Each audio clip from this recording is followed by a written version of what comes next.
The title of that was 3076 frame GIF animation. Anyways, welcome to our What the Heck is Touhou panel.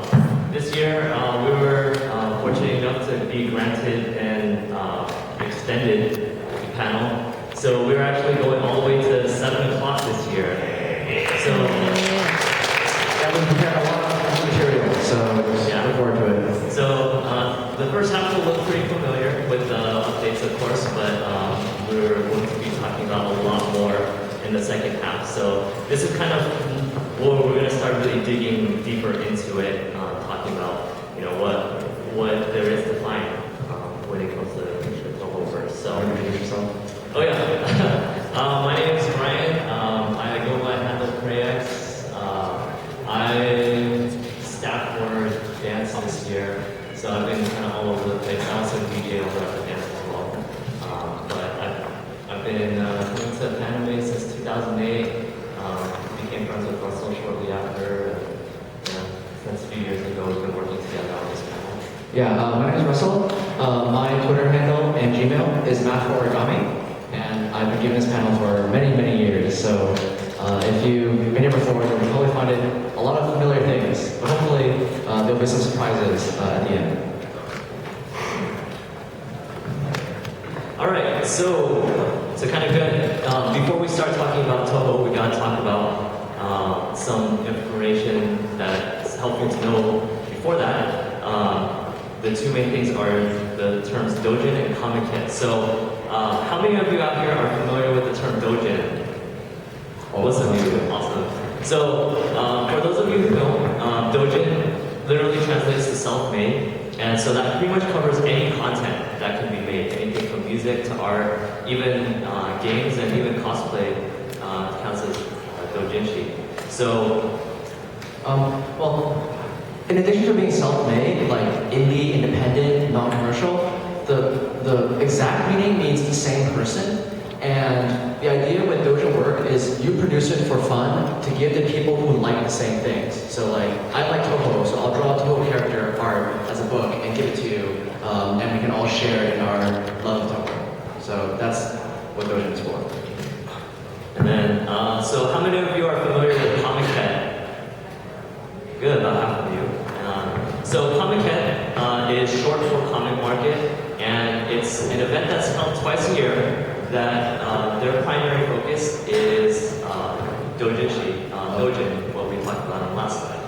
But there's like no genre limit. So you have an area like over 100 times the size of the artist alley, and people can do like anything they want, and it's just like the pinnacle of like the Japanese Dojin community. And to kind of give you a sense of the scale, on the last slide I mentioned that there are over, is that still accurate? Yeah, 30,000. So there's They over, can't get any more. They're running out of space. okay, so due to the maximum capacity of their convention space, they're limited to 35,000, which is 50 times larger than Anime Expo's Artist Alley, which hosts 700 tables. So here's a chart of Touhou circles at events such as FanmieCon and Reitaisai. FanmieCon is the blue line, and it gets to between 2,000 to 3,000 circles. And then we have Reitaisai, and Reitaisai is actually a Touhou-specific event that it's actually the largest single genre event, but there are currently over 5,000 circles, and that's just for Touhou.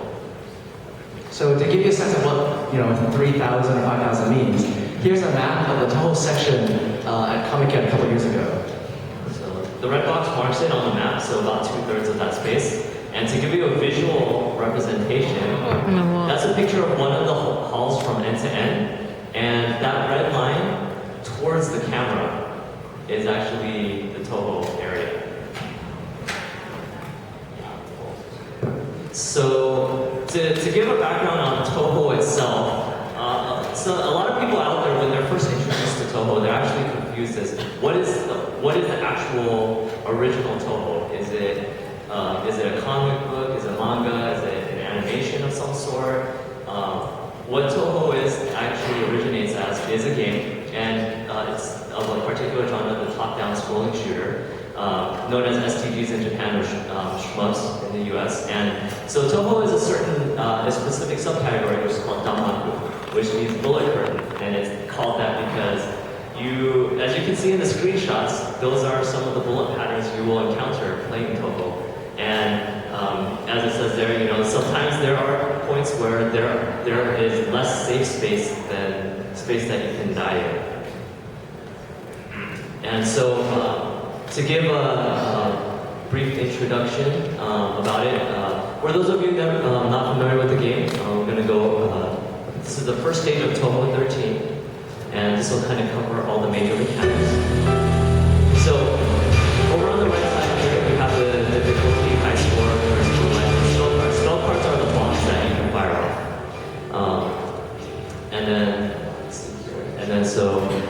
And then below that is your power gauge, which you increase with key items, point item value, which you increase with the blue items, the icons there, and then grades. So grades is a very specific, is a particular mechanic that Touhou tracks, which is, we'll go into kind of a little bit more detail about that.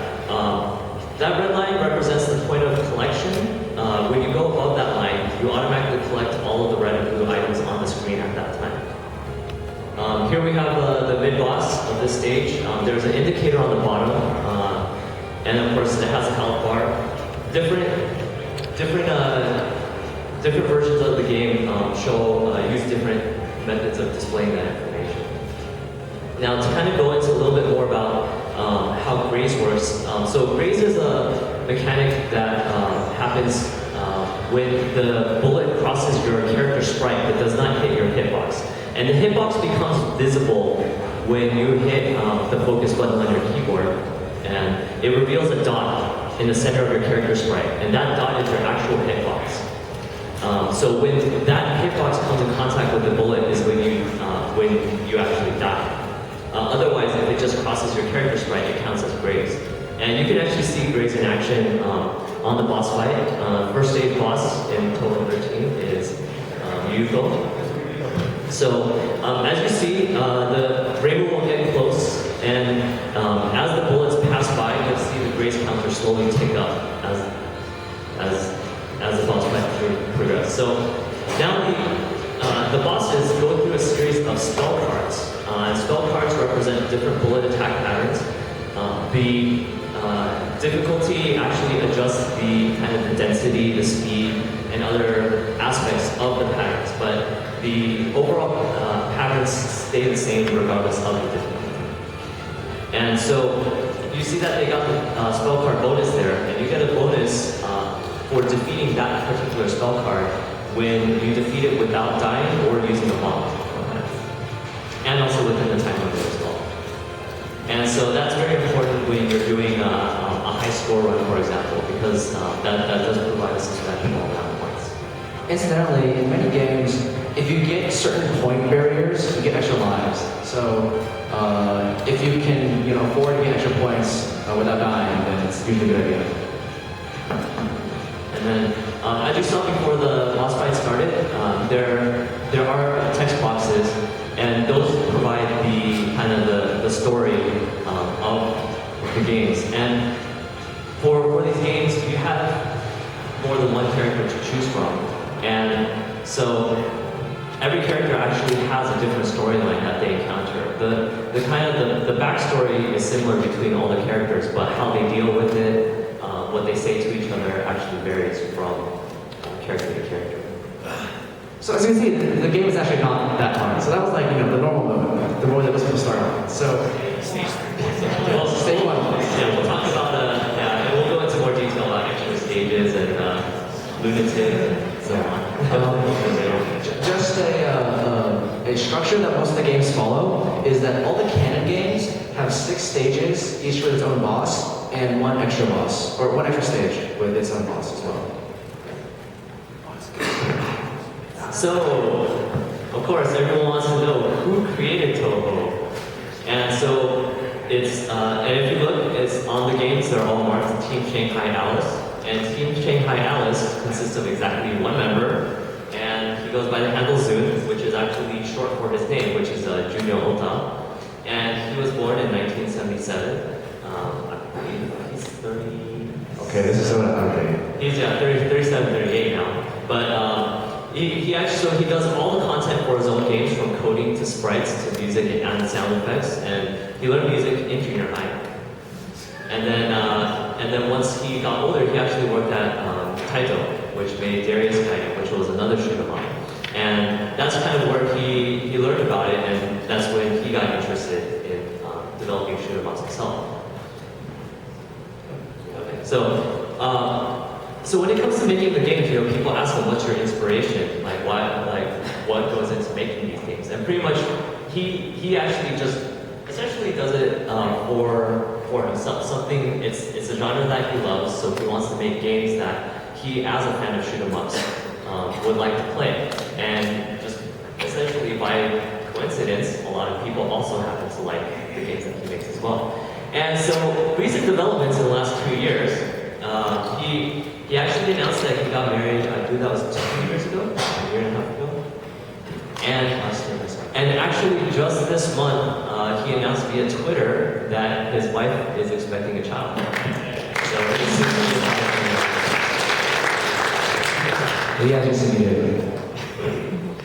all right, so the main characters, of course there are more than just these two as playable characters in the different games, but these two characters show up in pretty much every Touhou game, and the two are Hakure Reimu, which is the character that we're dressed up as, and is a Miko, or Shrine Maiden, and then Marisa Kirisame, who is a magician or witch. And so Reimu kind of represents the kind of the eastern side of it, and then Marisa represents the western side of it. They both reside in a place called Gensokyo, Land of Illusion.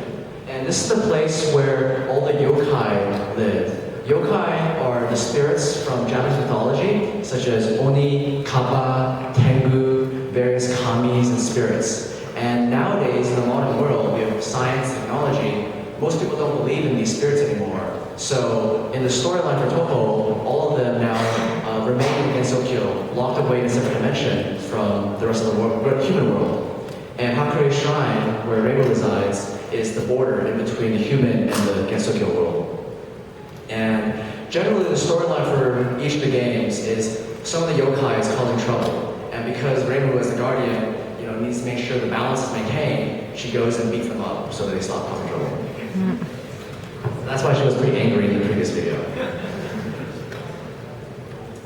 Alright, so the Touhou series actually started on a game system called PC-98, which was a system that was actually only in Japan. It never made it out to the US. However, these games can be played on PC-98 emulators. They are out there.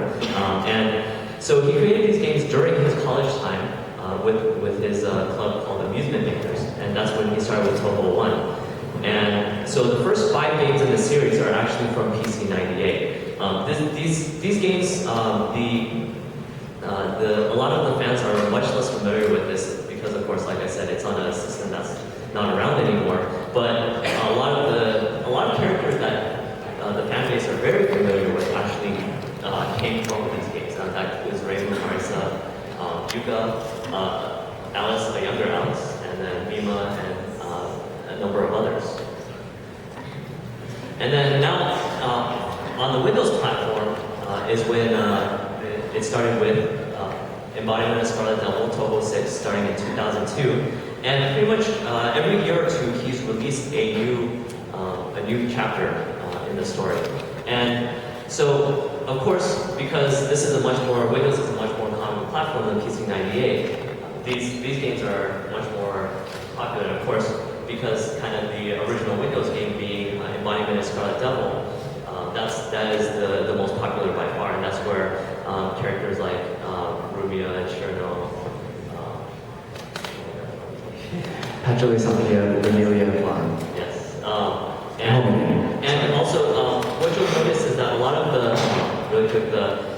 the American fans will actually refer to the games by the acronyms of the English names. So the titles are actually both Japanese and English on the game. So EOSD for Embodiment of Scarlet Devil, PCB, Cherry Blossom, and so on. And so one of the games, Phantasmagoria Flower View, is actually a versus Damaku game.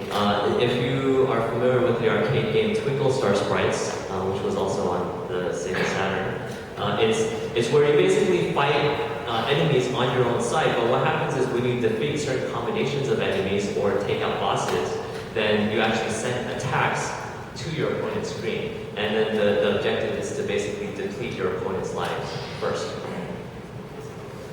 And then we have kind of side stories. And so two of the most well-known ones are Feature, Aya, and those are Shoot the Bullet and Double Spoiler. That has an interesting mechanic because instead of shooting back, she carries a camera. And what that camera can do is it can actually clear bullets off of the screen. And that's actually how you navigate your way through the bullets instead of fighting back. Cherno has a game Fairy Wars, and then just this last Red Tide event, the Touhou event, 2 weeks ago. Yeah, they released the demo? No, it's the full version, sorry, of Impossible Spellcraft. And then there was a series of games that he made in collaboration with the Dojo group called Touhou Frontier. And so these are actually fighting games, versus fighting games. The latest one being Hopeless Masquerade, released last year. The first 3 are actually 10.5 and 12.3 are essentially expansions on the original 7.5 immaterial missing power game. But Hopeless Masquerade, brand new engine, is actually 2.5D, so where 2D sprites fight against the 3D background, and so that was released last year. This is not current, but these are actually the official works, meaning that these are publications that Zoom was directly involved in. But not illustrated. Yeah, he doesn't provide illustrations for these. So what he does is for the manga, he writes the story, and then it's illustrated by various artists. The books, a lot of the books are kind of encyclopedia types, where he actually provides more backstory for characters and actually introduces new characters on occasion and writes the story for that. And again, other artists provide illustrations to go with it. So, what do people find so interesting about Touhou? Like, why are there so many things out there? So, first of all, it is a hard gameplay. Touhou, like you saw in the video, it is a difficult game. That was on normal difficulty, which is not too bad, at least for the first stage. But the difficulty definitely progresses throughout the later stages. so, so you expect a dialogue, but that's kind of what people find so interesting about it. It's in the challenge of it, trying to beat the game. Not only make it through, you do have limited continues and limited lives, but then also, of course, then starting to ramp up the difficulty to try and get to the more difficult patterns. And then music, and we'll actually go into a little bit more depth on this later.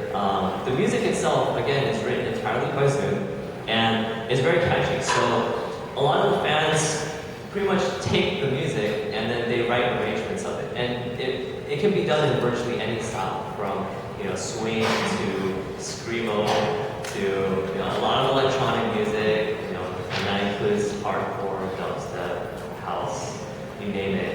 And so we have all these different variations of this music, and these groups release them and sell them at Comic-Con and records. Of course, there's the well-known Flash videos, which is actually my personal introduction.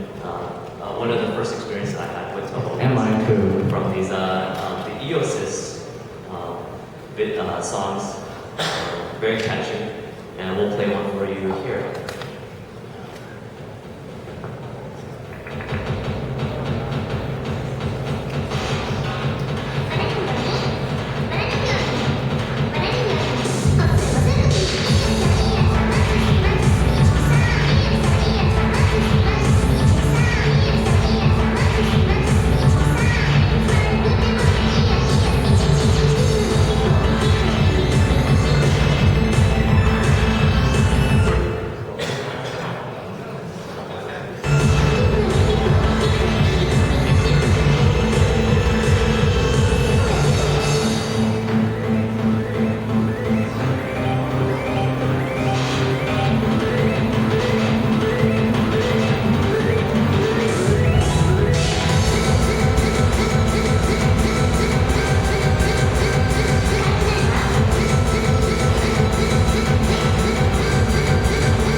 So that video was actually, it was a Flash video back when Flash video, pretty much before the days of YouTube, when people distributed Flash animations, and that was from the mid-2000s, and I know for me personally that was actually one of my first kind of exposures to Touhou. And of course we have Overdrive, which is another